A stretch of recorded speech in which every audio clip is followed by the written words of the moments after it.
The biggest flower in the world is Rafflesia arnoldii.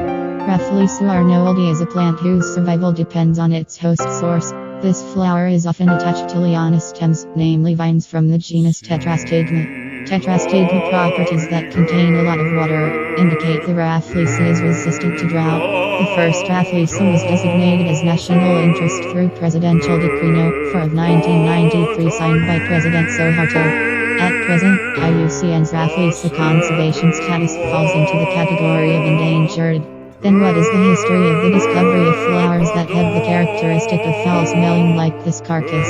Quoted from the book titled The Biggest Flower Rafflesia in the World by Agus Susatya, Raflesia is called a unique plant and is categorized as a perfect parasite that has no two-stem leaves and roots, and one of them is the largest single flower in the world.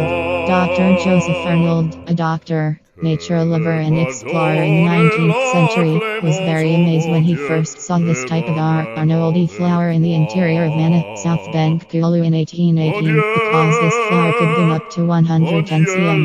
The location where Dr. J. Arnold first saw the Raflesia was named Ledar, a place that was reached by the expedition at that time in a 2-day trip along the Mana River.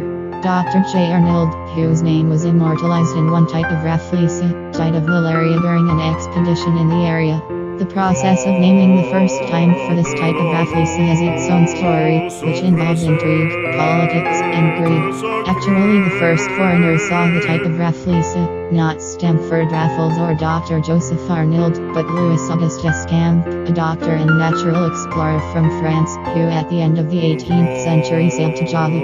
He was arrested by the Dutch, but by the then governor of the Netherlands, then Overstraten. Descamps was not detained and was asked to carry out expeditions on Java for 3 years from 1791 to 1794. The book, published in 2011, also tells us that Descamps first saw, collected specimens, and described the Rafflesia found on New Sakongongan Island in 1797 or 20 years earlier than the shocking discovery of Dr. Joseph Arnold.